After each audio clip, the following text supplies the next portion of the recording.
We really proud that you're my friend. This is the friendship that will never. Oh, ये भी record आ रहा था.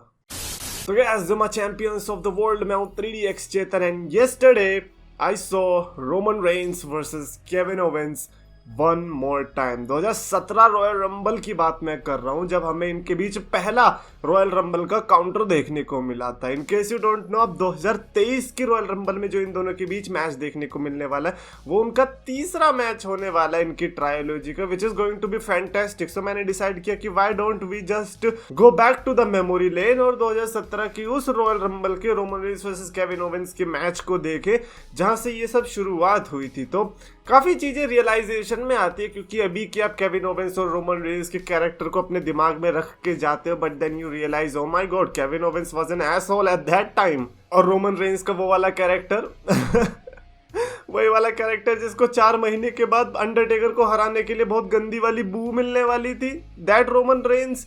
खैर, Roman Reigns और अंडरटेकर का तो पता नहीं, बट इस मैच के अंदर रोमन रेंस और केविन ओवेंस का जो मैच था, जिसमें by the way in case अगर कोई भूल गया है तो Roman Reigns versus Kevin Owens के इस मैच के अंदर क्रिस जेरिको भी थे, जो कि था शार्क केज मैच.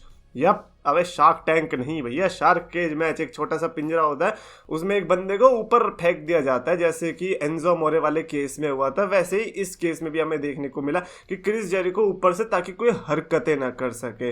भाई क्रिस जेरिको बंदा है ऐसा इतनी हरकतें करने वाला, तो क्रिस जेरिको का बनता भी था ऊपर केज पर लटकना, ताकि केविन ओवेंस की किसी भी कैपेसिटी में वो हेल्प ना कर सके. इन शॉर्ट, रोमन रेंस को जीतने का मौका मिले, that's what Vince McMahon wanted, that's why Chris Jericho को ऊपर लटकाया गया. खैर, केविन ओवेंस अगर आपको नहीं पता तो उस टाइम पे जब उनका डेब्यू हुआ था उसके बाद से 2017 तक द शील्ड के, जॉन सीना के, इन सबको बड़ी बीटी दी है. जैसे कि जॉन सीना को तो आते ही हरा दिया था, डीन एम्ब्रोस को बीटी दी. However it was shocking to know कि केविन ओवेंस ने कभी भी डीन एम्ब्रोस को पिन नहीं किया in a singles match, which was very shocking to be honest.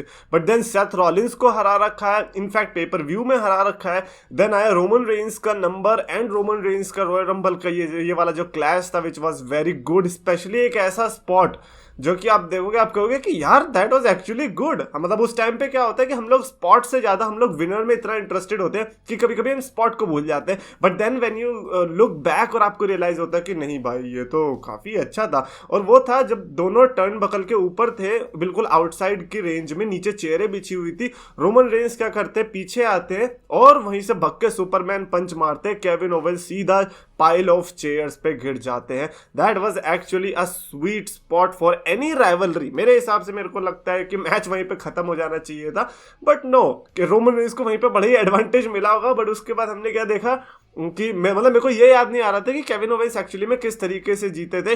But then you see Braun Strowman, the man which was very very very much appreciated, at least when it comes to the current Braun Strowman. और उस time का जो Braun Strowman था वो सही में बहीमत था. Roman Reigns को इतना गंदा वाला मार रखा उस पूरे साल के अंदर कि हमको लगता था कि यार ये ब्रॉन स्ट्रोमन और रोमन रेंस की राइवलरी को राइवलरी ऑफ द ईयर का ही अवार्ड मिलना चाहिए, जो कि आई डोंट नो कि मिला भी था या नहीं. But fact of the matter is कि इनके बीच इतने अच्छे मैचेस देखने को मिले थे, इतना कुछ हो गया था भाई, एम्बुलेंस हो रही है, कभी रिंग टूट रही, कभी क्या हो रहा पता नहीं. बट उसका जो फायदा था वो बेसिकली केविन ओवेंस को मिला, क्योंकि ब्रॉन स्ट्रोमन ने बीच में आके रोमन रेंस को हराया एंड देन केविन ओवेंस वहां पर यूनिवर्सल टाइटल रिटेन रखते. सोच रहे हो, वहां पर रोमन रेंस यूनिवर्सल चैंपियनशिप जीत सकते थे, but thanks to Braun Strowman ऐसा नहीं हो पाया. अभी ये पूरे सिनेरियो को देख के बड़ा मुश्किल होता है ये चीज आइडेंटिफाई कर पाना कि क्या रेसलमेनिया में हमें Chris Jericho versus Kevin Owens देखने को मिलने वाला था. But that's what Vince McMahon thinking. उन्होंने कहा कि यार Chris Jericho versus Kevin Owens में ही सेंस बन रहा है, जो कि क्लियरली नहीं बन रहा था, बट उन्होंने बनवाया. क्रिस जेरिको का ऐसा कुछ रोल था भी नहीं इस पूरे मैच के अंदर.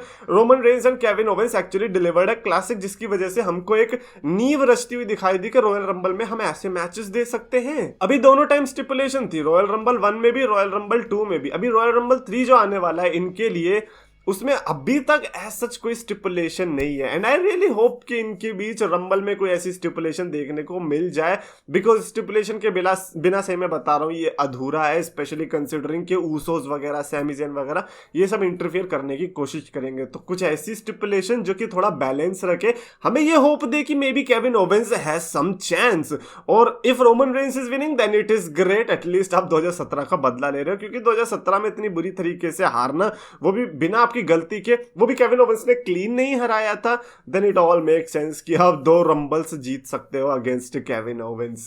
खैर 2023 की रॉयल रंबल में क्या होगा वो तो पता नहीं, बट 2017 की रॉयल रंबल में ये जो मैच हमें देखने को मिल, wait 2017, yes 2017, man it was confusing, क्या है 2017, यस 2017 की रंबल में ये जो मैच देखने को मिला था it was good, and trilogy का पहला मैच अगर गुड हो जाए तो मेरे हिसाब से 2 की नींव अपने आप रखी जा सकती है, जैसे हमें गुंथर वर्सेस शेमस के केस में देखने को मिल रहा है कि अब जब भी इनके बीच अगले मैचेस होंगे हमें बहुत एक्साइटमेंट रहने वाली है। खैर Kevin Owens versus Roman Reigns के इस जब ये वाला मैच हुआ था उस टाइम पर हम थे तो नहीं यूट्यूब पर, लेकिन अगर मेरे को अब उस मैच को रेटिंग देनी होगी देन आई थिंक मैं इजीली उसको 4.5 आउट ऑफ 5 की स्टार रेटिंग देना चाहूंगा। रॉयल रंबल पहली बार 2017 वाली थी स्पेशल, और ऐसे सिंगल्स मैचेस ने भी उसको स्पेशल बना दिया, क्योंकि सिर्फ यही नहीं था, उसके अलावा John Cena versus AJ Styles भी था WWE चैंपियनशिप के लिए, एंड यू नो वो कितना स्पेशल था। Anyways that's it for this video. Definitely अगर आपकी कोई मेमोरी है इस मैच से रिलेटेड तो डेफिनेटली कमेंट्स में लिखकर बताना। अगर आपको वीडियो पसंद आए तो लाइक और शेयर करो, चैनल को सब्सक्राइब करो।